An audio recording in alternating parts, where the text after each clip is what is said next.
Right, the little tape is moving. So everybody speaks nice and loud and clear. Yeah. If I put it, yeah, that's right. If I put it there, what I did as well was I printed out on a bit of A3 paper the one-page plan for everybody, and I thought we could sit with that in front of us. The way that I've done it is that we sort of recreate the one-page plan up here in scribbly writing. And there are some bits that are what they are, but there are some areas that I'm really interested in getting your opinions about. And those areas are things like, our SWOT analysis, what you think we are good at, what you think we could be better at, and all these different things. And one of the things that I was really keen to get an understanding of was a bit about at the top here we've got our vision, our mission and our culture.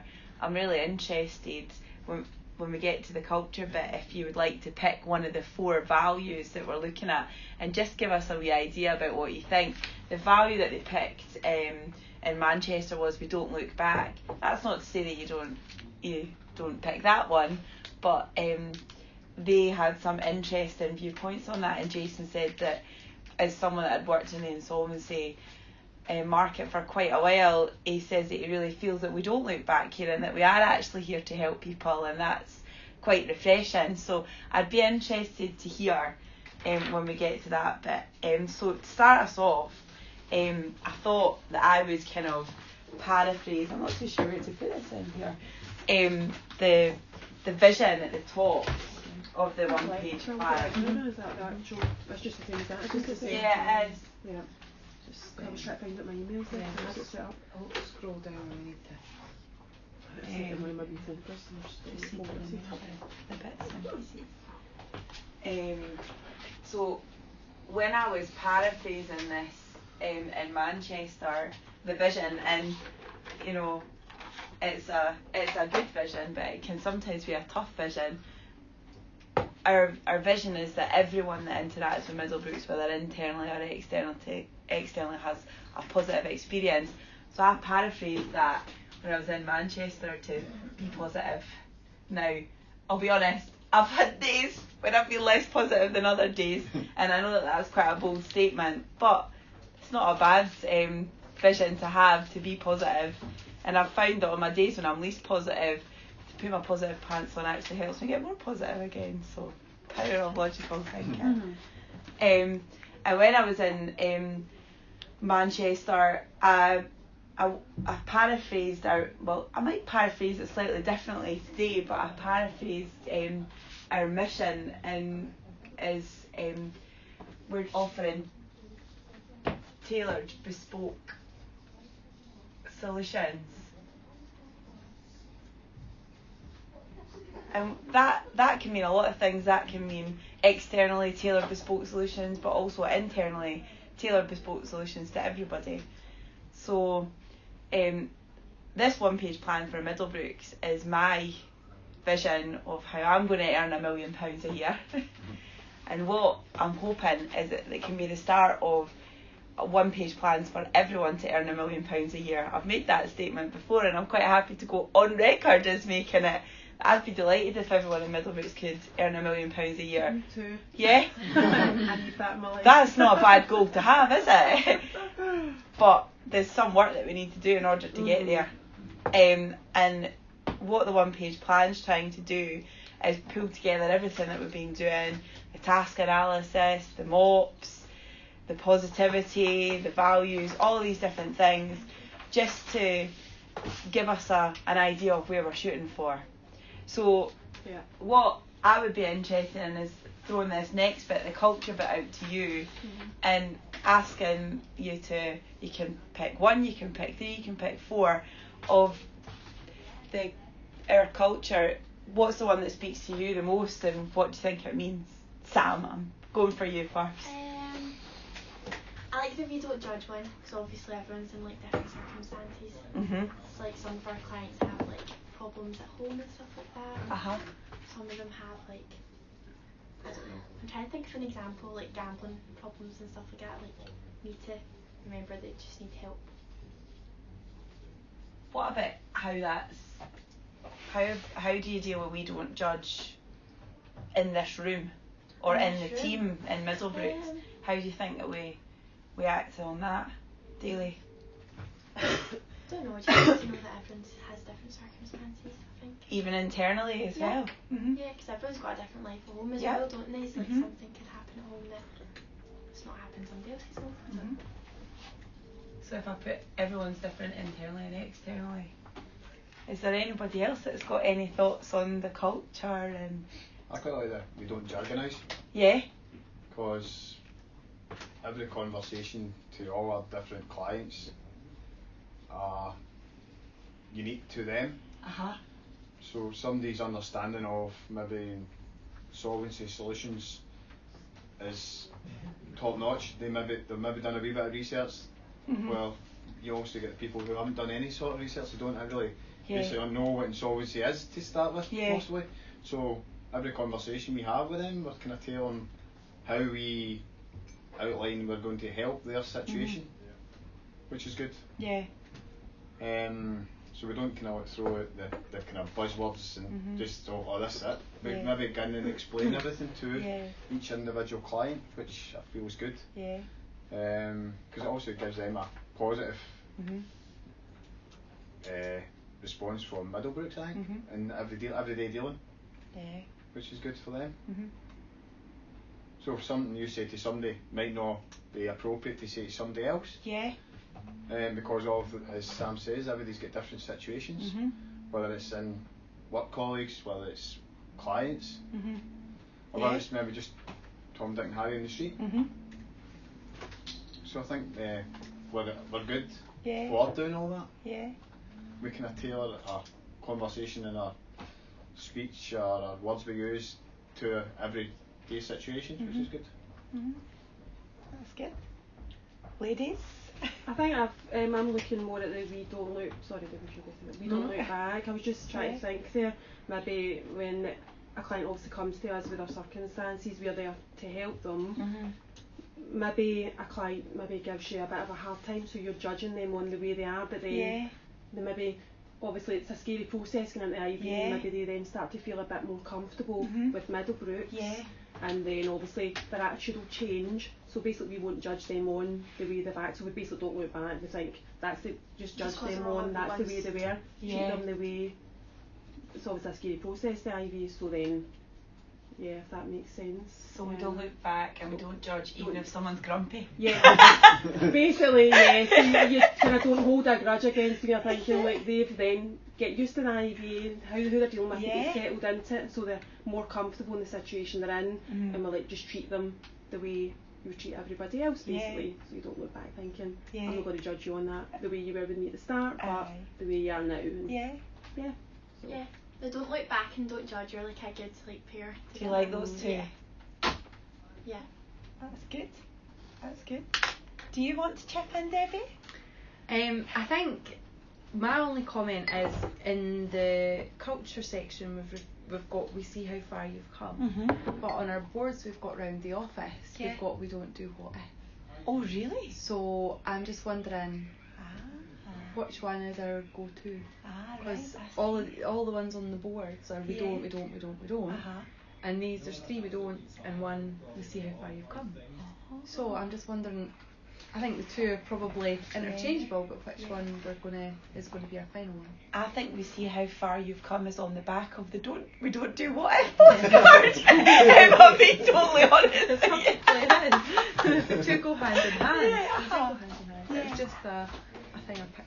Yeah, but that's what this is all, so that we can pick it up, because my hope is when we get to the team day on the 19th of September, all of the chat that we've had about the one-page plan, I'm wanting to incorporate it and slot it in, so we're going to then all go over it together in a big group, and hopefully the comments that everybody's made, like the fact that I put we see how far you've come in the one-page plan, gets picked up, and any comments that you make are fed in, and then it's everybody's one-page plan.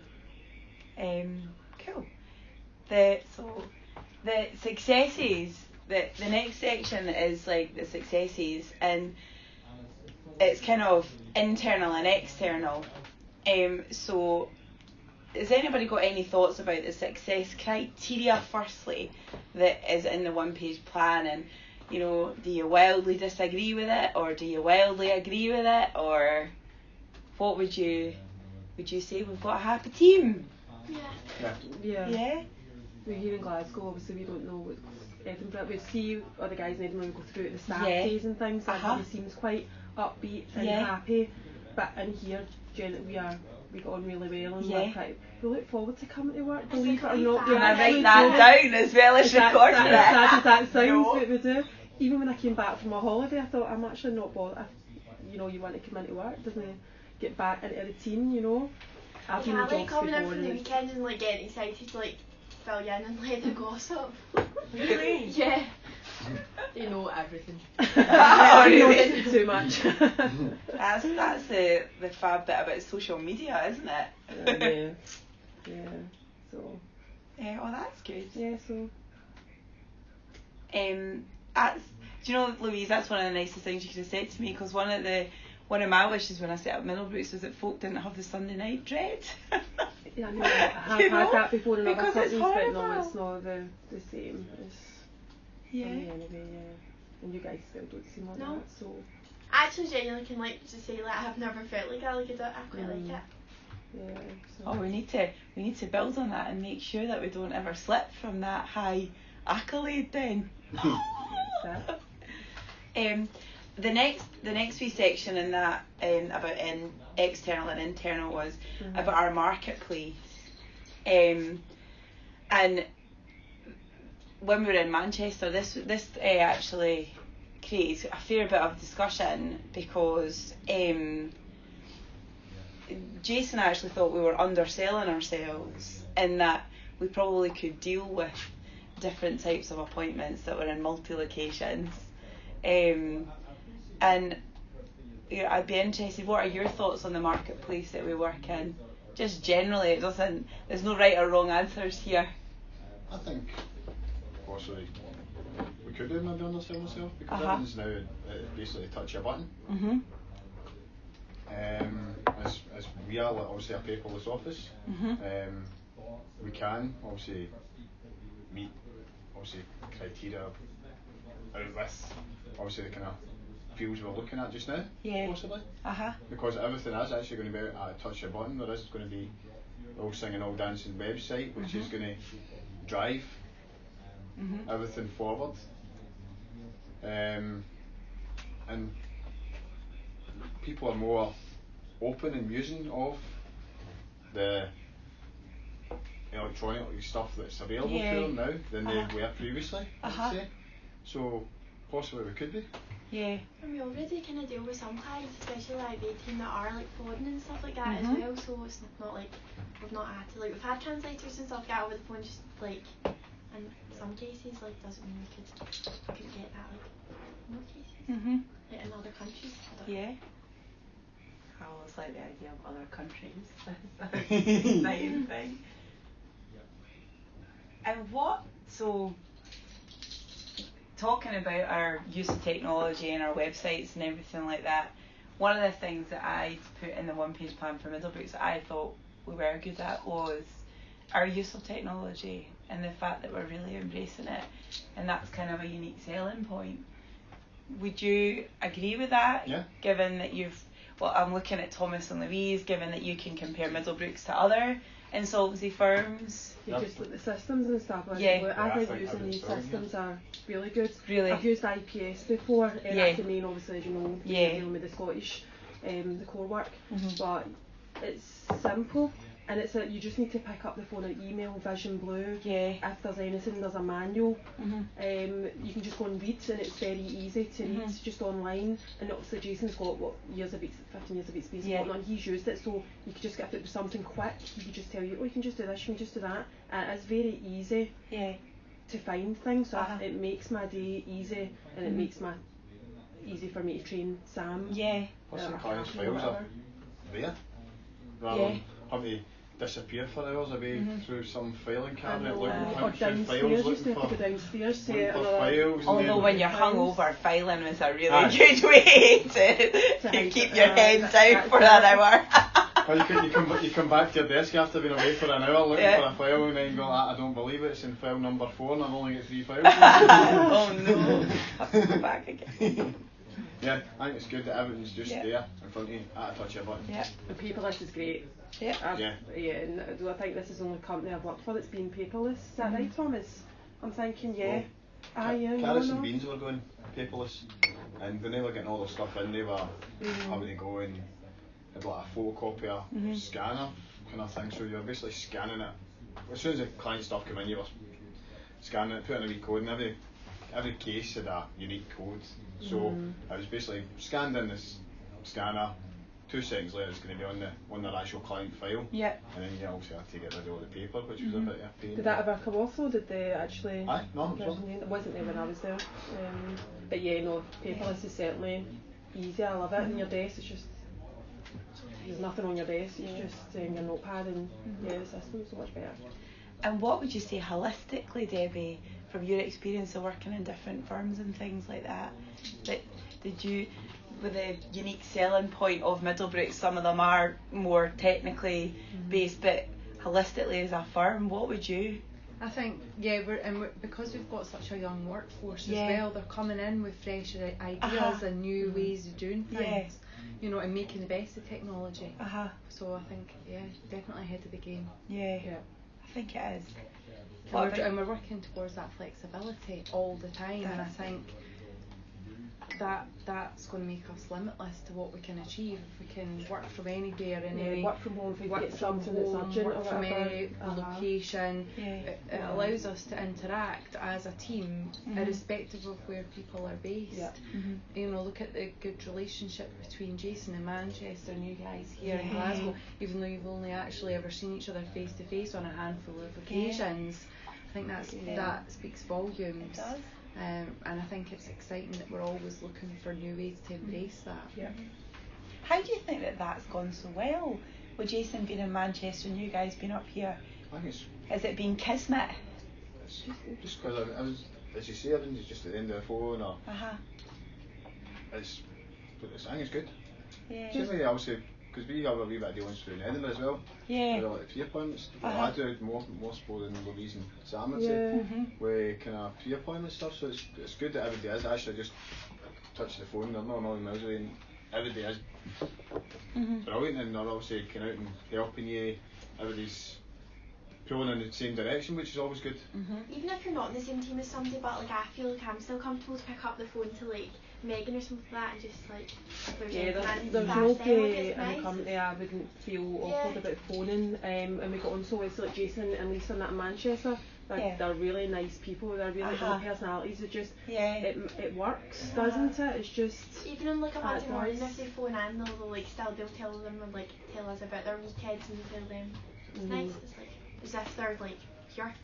It's highly unusual to find a culture in a workplace where people are so approachable and amenable to being interrupted at any point during the working day. You know, I've worked places where in open plan offices you've gone up to ask somebody a question, they won't even look up from their computer, and you're standing there and then you're like, excuse me, and then they're like, I'm busy, and they won't even interact in a conversation. So if you phone and they see your name calling, I'm not answering that, and refuse to take calls. Whereas at Middlebrooks, there's none of that. It's phone me anytime. No such thing as a silly question. It's that constant encouragement. There's no such thing as a silly question. Can I put that up here? Because what I did, and I'll do today, is I take a picture of this and then I'm going to share it around everybody, because I just think it'll be interesting to compare what we've been talking about.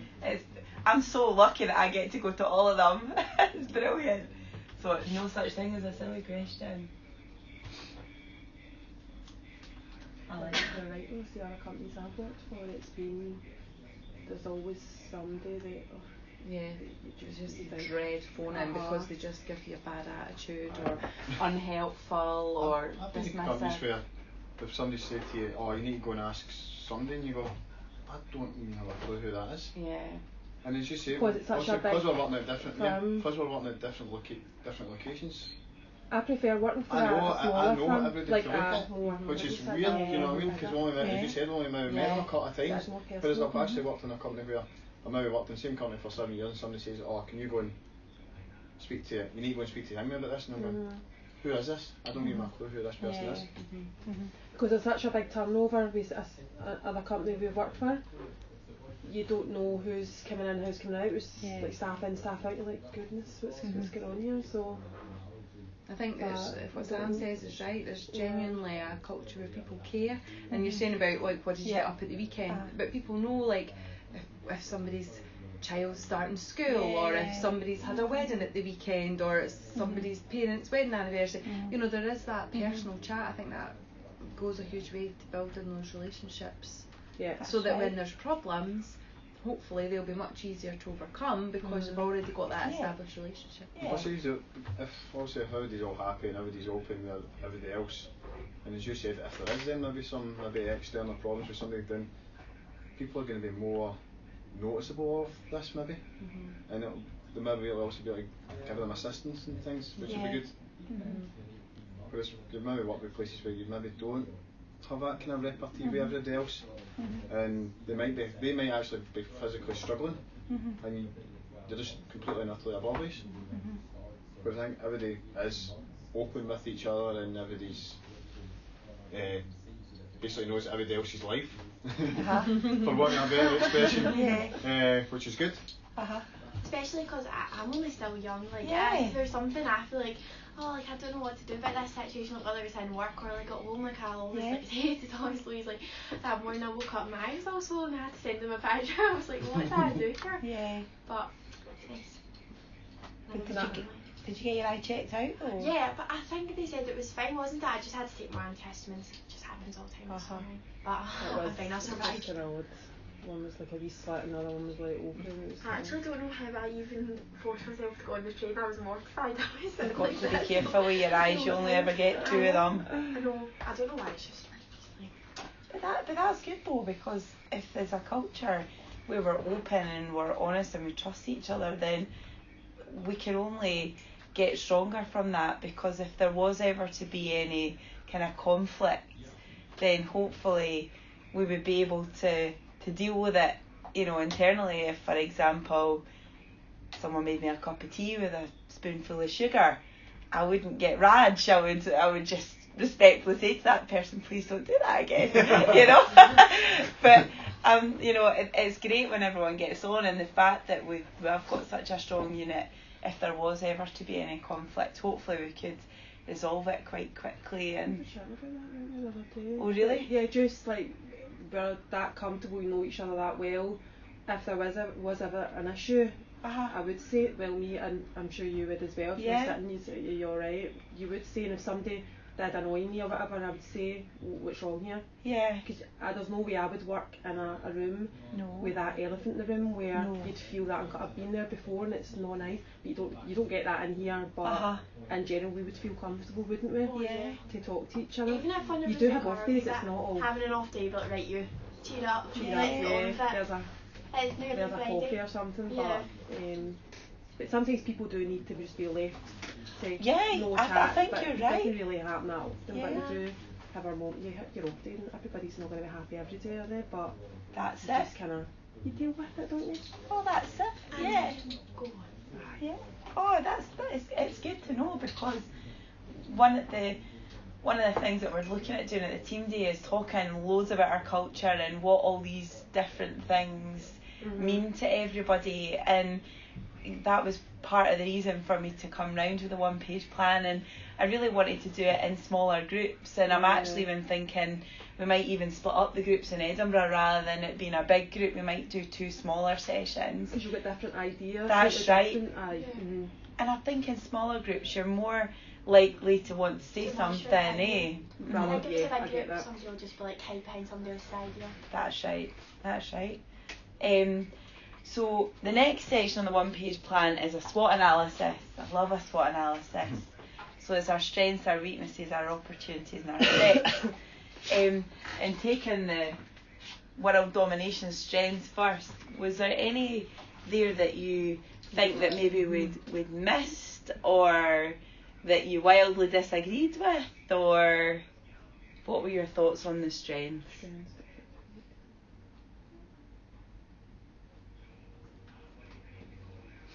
I quite like the fact of unaffiliated to any other account practice. Because it means we can get jobs from every day and every day. Whereas I've been to places where they've had maybe a kind of specific referral pool. And if something happens with that referral source, then as you say, it then has that domino effect. Whereas we don't have that reliance on a specific source. Which is good. Okay, if maybe got a source that's maybe giving us loads of work, that's great. It's always good. But if we're getting other work for other places as well, it helps build up the Middlebrooks name out there in general.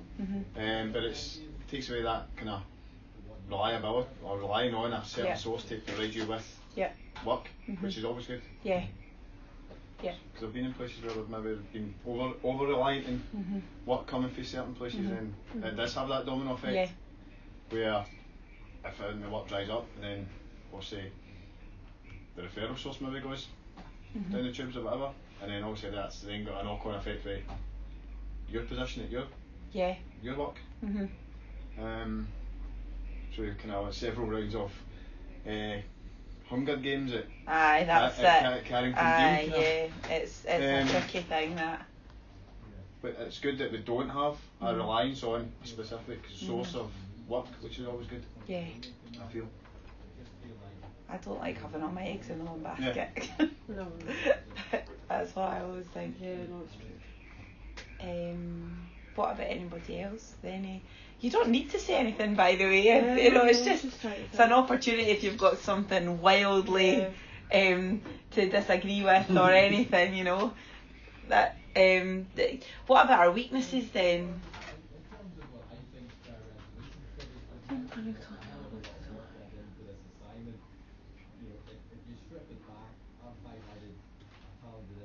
I know we're working on all of our mocks now, so that's probably we're doing those now, aren't we? But, it's just it was finding the time. Initially, as you know, I was here doing the supervisor stuff myself.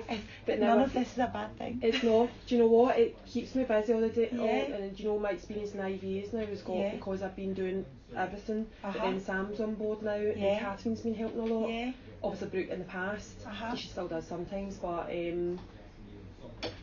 Sam's took a lot of.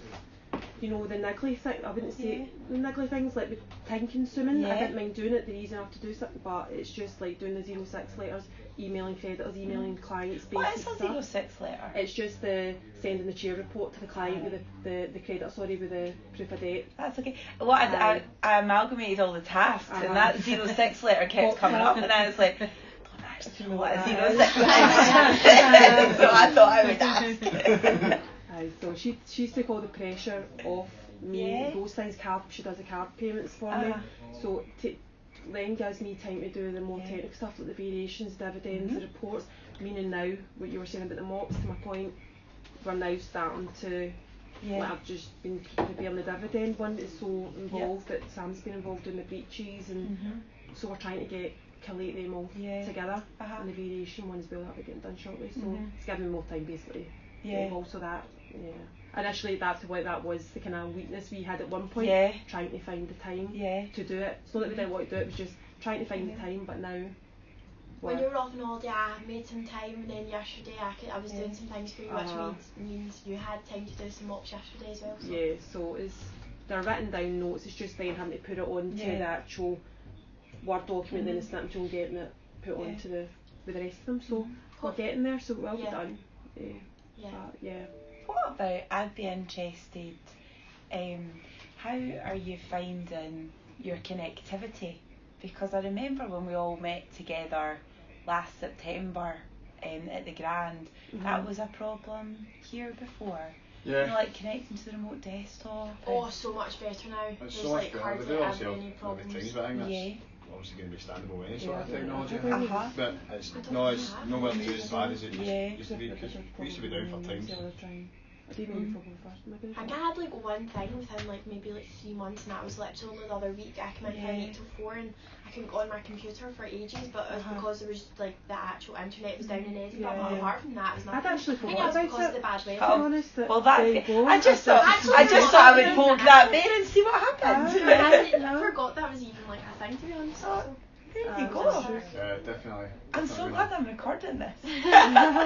You hope you better check. No, I am. The little tape is still running. The little tape is still running. It's definitely night and day. Yeah. Change. But that's great, though, isn't it? It's productivity is obviously going to go up because there's no issues there. That was even an issue for like ages. I definitely don't have that Thursday issue anymore either. Oh, I know, that was a funny thing, wasn't it? I don't know. I don't even know if it affects doing anything. We say that and then it'll be like that today. Don't say that. Jinxed it. I think that I've not noticed it for a while, but then I've got to, I'm not sat at my desk for long periods of time. Is this the backup? Being done on a Thursday, we got an upgrade to our backup. So I think that's probably had a positive impact. Yeah. Part of the IT upgrade, backup disk was upgraded as well. There you go. There you go. All good. Good. Can I just make a comment on the weaknesses? I don't know if Please this is even a weakness or if it's actually more an opportunity. Yeah. But with regard to the team currently toiling with workload, I think maybe what's a weakness is our current structure doesn't allow us to exploit where there's peaks and troughs in workflow, and so much as we've kind of got distinct teams, you know, IVA team, core team, but we've got a wealth of experience that people bring from other roles and previous experience that we're maybe not exploiting as much as we could. And maybe that's what we could introduce to keep it fresh for people, because you guys have both worked in different organisations, understand a broader range of insolvency than what you're currently working on. I don't know if that's more an opportunity rather than a weakness, but if we've got workload issues but we've got very knowledgeable, experienced people, you've said that in your strengths as a heavyweight team of considerable experience, I think we should be absolutely tapping into that. I think the MOPs are key, is having that structure and process and everything, but I think there's so much more that we could do using our biggest asset, our people, you know, and for development and sharing knowledge and coping with those all hands to the pump moments, which if we're expanding our market and we're looking to take on bigger and juicier cases, we need to be able to work more. Do you know what I mean? We need to be able to be a bit more reactive and flexible and. Yeah, you know, I totally agree with that, because in the other companies that we've worked for, you would deal with, for example, corporate work, sequestration work. We're just the IVA team, which we enjoy doing. But you've got that other side where clients like to speak to that one person. That's what I'm thinking at that end, so I can maybe be a wee bit of a downfall for that. But Jen, I agree with you totally. It is good to have different, and it's good for your experience. I think to get involved in trustees or sequestrations or whatnot. But when you're away from it, like I'm in the IVA team, I'd have to probably read up on all the new the regulations for the sequestration stuff and the corporate stuff for the. But yeah. We've kind of touched on it a wee bit, like Thomas now doing trustee stuff and IVs. He's got some the cases to take off. I think it's a really good point, and thanks very much for bringing it up, because it's, I think that we could, I think with strengths, weaknesses, opportunity and threats, the negatives can always be positives, and you've got to classify it somewhere. I think that there are opportunities with the team that we've got to help where there are pressure points, and I think that it does come back. It's lovely how it's all interlinked together. I think it comes back to our use of technology and what systems we're using and things. So I know that Rob, for example, is trialling a liquidation on Vision Blue. He said that. Because one of the barriers that we've got is that the non-IVA caseload is on IPS, and the way that operates is it's a per user subscription, so you can only have a finite amount of users on it before you need to buy another license, whereas Vision Blue doesn't have that barrier. Vision Blue, the way that it operates is you pay per case that's added. So we could have a gazillion people working in Middlebrooks, Right. and we would only pay for the amount of cases that go on that system. Mm. So it's really intriguing to see. I think one of the opportunities that we've got are our systems and how we might make them work better for everybody. Mm-hmm. But coming back to Debbie's point, it is all interlinked again, because as you just said, Louise, you might be a bit more rusty in some of the finer points of sequestrations and liquidations, but if we've got really robust procedural manuals in our MOPs, as well as a really good work programme in our Vision Blue, then with the best will in the world, we could get drafting the kids to come in and run the liquidations. But then I also think the point you've raised is a brilliant one. Who answers the phone? Because you're right, you develop a rapport with people. You do, and they do. Well, a lot of the IVA clients, some of them just don't like speaking to what they're like. Oh, I'm speaking to some. This is the third person I spoke to. Yeah. And then you've just got to. I'm the one that's dealing with it now. Post appointment. There's my contact details. So you've got that. But it is, as Debbie's right with that. I was thinking the other day, doing the English corp, I would love to get involved in English corporate stuff. So that's me then wanting to move on to do that as well as IVs, and it then gives Sam an opportunity then to take more responsibility, and Thomas, he's doing that as well. So it kind of gets everybody building an experience, moving on. That's right. And I've always been a huge believer in doing all disciplines, because like yourselves, I've worked in companies where you're in this box and thou shall never move. You do annual reports, that's all you're doing, and that it's like companies we've worked for before, where you're just slotted. That's what you're doing. You're doing the pre-appointment stuff, and you're doing calls or whatever. You know what I mean? It's just what I need of you, and that's your job every day. It's going to get boring, isn't it? So, but yeah. I think it's definitely a brilliant topic. Yeah. Because the follow-on from the IVA website is a corporate website to try and get director-led CVLs in England and Wales. The only reason that we've not done anything about it now is we're just about there with getting the engagement from people on the website, and once we've got that cracked, then I think we're getting over 600, 700 people a month clicking on the Write Off My Debt website. And that's good. I didn't realise it. It's as much as we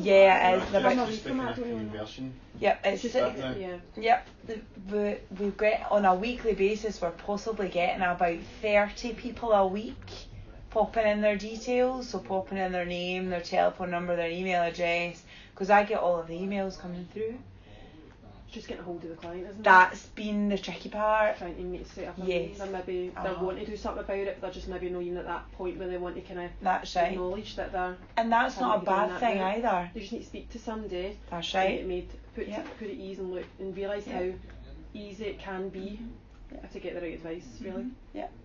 And I think that it might be that it's a sort of shift in mindset as well, in that someone might put in their details today, but actually, as you've just said, they've not quite got over that psychological barrier until 4 weeks' time.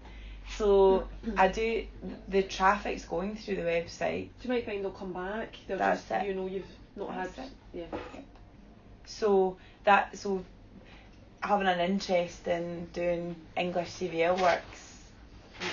Fantastic. So obviously the exam next year as well I want to set, so we're talking about that as well at Fraser, so that would help the knowledge, just experience. So all of these things, so we've talked about weaknesses, but actually would you say that they're opportunities as well? I don't know. I think that these two things are sort of like the same, opportunities and weaknesses.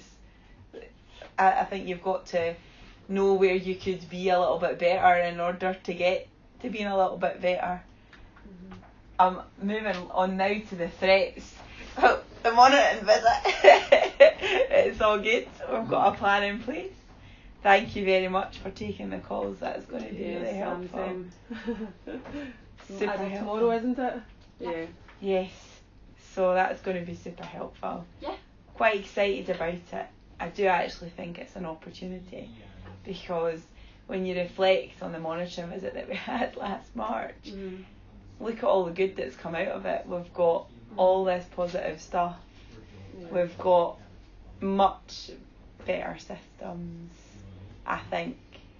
We're a lot more organised than we were, and I put that down to having that monitoring visit last March. It really gave us the shake that we probably needed.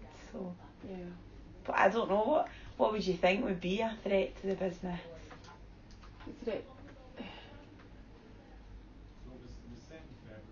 the website wasn't to come off as well as you expect, but as you say, you need to give it time. And you're saying you're getting 600 hits, and just also what I was saying as well, you never know that they'll come back once they've had a think about it, so it'll just take time. How long has the website been up for? Has it been April, about 4, maybe 5 months-ish. So obviously you've got that kind of maybe worry in the background if you're not seeing the kind of pre-appointment side being so busy, but you've just got to be positive, haven't you? It's a step that you've taken to boost the business and help overall, so we've just got to go with it and see we fingers crossed, and I'm sure it will. I guess to hopefully turn a threat into a strength, or I would say that being reliant on ourselves to generate business isn't a bad thing. And like in here as well, like obviously with Rob, you're speaking to people, and he's speaking to Suhail just now as well, and he's obviously going to get involved in our foundation, I believe, so it's just contacts as well. That's right. Yep. And I think that to totally and utterly bring it all back round, if we're a flexible team that can pick up things, then maybe when the IVs pre-appointment are a bit quieter, we might be a bit busier in other areas. So but that's why Thomas is involved in the trust deeds, with Charlene being on maternity leave, for example. It's been a great help to Lauren and Katie and Megan and Finlay, that one of the things that they've been able to pass over is the trust deeds, so that they can write their mops, so that we can get other people involved in different types of work as well. So you're right, that not getting new work in is always going to be a threat, though. Always going to be a threat. And I guess that's... But it's something that you knew, people knew anyway, when you were just, it's a kind of risk, but it's a good job, obviously, what you're paying for cases. You don't want to be paying out money for cases, you want to just bring it in yourself. Most companies do that, don't they? They get the website up and they try and bring in the business themselves, and I think it will work, it just needs time. Yeah, and I think it's more sustainable as well, I think, because you're more in control of it. Whereas Thomas's point earlier, if you're relying on one source that's giving you 20 IVs a month and then you fall out with them, just take it away. It's quite a transient marketplace. So to be able to, you can still get maybe the odd case here and there from people, but you've got your own way of getting in work. That's right. And I think to achieve, which is the next section, and if anyone wants to ask me and unpick these numbers any further, I'd be delighted to, but that's probably the section that I've spent the least amount of time on. But if we're going to get to everyone earning £1 million a year, we need to expand and we need to look at growth. And I think that the digital world and getting the name out there, coupled with the personal touch that we've got of, trusted advisors and people that we know in spaces, for example, or in different places, I think that's how you're going to get growth. And in terms of the financial things, I think Jason's got a few ideas about the IVA case bank that he's going to look at over the coming months. I think there's some different things that you can do, like healthcare providers and things like that. So actually taking a step back and looking at what we've got in the books already and seeing how we can, maximise the people that we've got just now. Another way to increase more turnover is to swap people over from IVA teams into non-IVA and doing work that's based on a time online rate from the case bank that we've got already. So I I think there's lots of opportunities there to grow, for sure. So, did anybody have any questions about the numbers? And I'll scratch my head. Oh, here we go. I have a question. Yeah. Why does the profit margin stay the same over the 5 years? Is there anything we can do on that? There probably could be. To be honest with you, the biggest cost to Middlebrooks is the salaries. All of the other costs. So the salaries, and this is why it could get a little bit better, but in terms of the costs to the business of Middlebrooks, the salary bill on an annual basis, including things like PAYE, national insurance, pensions, that makes up about 60% of the costs of Middlebrooks. Okay. So there's not a huge amount that could be done in terms of cost savings to increase that? No. And that's, I just wondered, I was just interested. But it's a good question, and it's rightly so, because the asset of Middlebrooks is you guys, so we need to be spending money on our assets to make sure that they're nice and shiny and get oiled when they need to. Not too oiled. Under the social policy, we have fun. It's fun on a responsible level. But yeah, so that's why the profit margin pretty much stays the same. We could make it slightly better, I would say, but it wouldn't make masses of difference. No. I was just intrigued, that's all. But that's not a bad thing, it's still an opportunity. So yeah, so what we then come down to after the financial bits are kind of the key goals that we've got as a business. And it's funny, I'll show you the picture of the Manchester. It basically said website all on the bottom in like big massive letters. But I'd be interested in what you think about the goals of the business, and if you think that we're wildly off beam, or if there's something that's been missed, you know. Is it a key goal to have a real dartboard in the Glasgow office, or I don't know, you know. I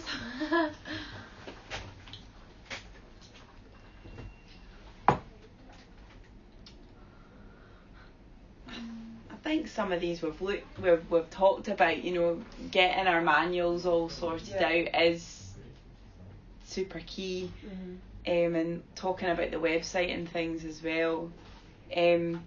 The way that this is kind of set out is it's under the years, so in year one we're looking at kind of the KPIs and the budgets and getting all that sorted, and I think that's so that we know what we've got right now, so that we can then measure it going forward.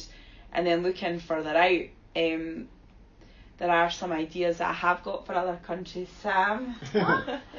So one of the things would be to get the kind of franchise the concept of Middlebrooks to other jurisdictions, so it's not actually Middlebrooks, but it's Middlebrooks franchise 1, a little bit like McDonald's, but with better barbecue sauce. And all of these are different things. I think if you're at all interested, that the whole world is going to change, and I think that embracing technology and making sure that we're making best use of it internally and externally is the way that we'll keep surviving. I think personally, professional services firms and the guys that they've been in over all these years they're dying a death by 1,000 cuts, and so you need to look and think a wee bit differently about life. And one of my greatest wishes would be that we had all the website stuff internally, for example. I don't know enough about it to start that yet. So I bought myself all these books, Search Engine Optimization for Dummies and Digital Marketing for Idiots and stuff like that. So, you know, these are just some things that are going about in my head that I'd like to see Middlebrooks doing in the future. And I suppose this is the one-page plan for how I make $1 million, and hopefully it might inspire you as to how we can all pull together and then we're all making $1 million. It would be lovely. Do you know there is digital? There's quite a few companies in here, I know. Yeah. Some of the guys in here will do that digital marketing. Really? Things like that. Yeah. And coaches down there. to do it, but through the other side there's a couple of guys that have a drink like in the Friday Fizz and stuff. Yeah. They're really nice guys, but they do all that. It's obviously start-up companies and stuff. Yeah. But you want to be able to work from your home in America as well. Well, I can already technically do that, but I think that we've got lots of opportunities, and what the one page plan is trying to do is to bring together at a really, really high level those. I've pulled together the task analysis that Debbie went around and did everyone, and I think I'm over 800 tasks that everyone across Middlebrooks does. We've yet to add in financial director's tasks, so I think there must be at least 20 or 30 there. Easily, yeah. And I think that that's a really good knowledge base to go from. And the idea behind the one page plan is to say, right, okay, just lift our head and actually look at the forest as a whole rather than individual trees. And to give some ideas about the thoughts of the direction of travel, and it's not to be a Carrington Dean or a Credit Fix or a Campbell Dallas. It genuinely is to be a player. Not just a number. Mic drop. And just distill, and hopefully with this one page plan, when you're going about your daily life, if we leave it on the wall there, you might think, actually, yeah, that does, fit in with that. It's not total twaddle. It all actually comes together. So I hope that was a bit helpful. I don't know if there's anything that anybody wants to add about what your key goals in Glasgow are for the next wee while. What would you say that's important to you guys here? Your key goals, just to see in regards to the KPIs, obviously that's now in place. Yeah. We every day we come in and we look at our diary lines and we look at our dashboard and our targets and what our goals are, really to get those down, get our arrears to nil. But it's never going to be, let's just say nil. Let's get it nil. It's purely down to different reasons. I won't go into them, but that's we've been working really well recently. So our goals are really the arrears, our mops, isn't it? And just we always say at the start, we always say what we need to get done this week, but we should start writing it down. That's what Rob's asked us to do. I think it's worked really well, and I'll use the scanning, which is something that you are very familiar with, Sam. Yeah. That we had a beautifully pulled together TOSBAR sheet that I had pulled together. Debbie didn't like the name, so she changed it to scan plan. There's a bit more of a ring to it. What was it called before? TOSBAR. TOSBAR. Take on procedures for books and records. Right. Scan plan was easier. I've got thick skin.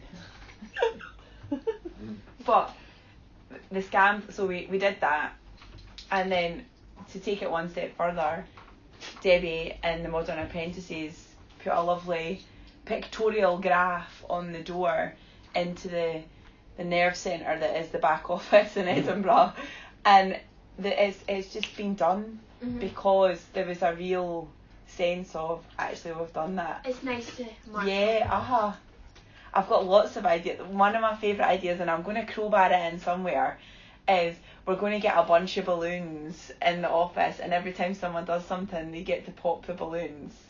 I'm excited about this. I just need to crowbar it in somewhere. I will eventually.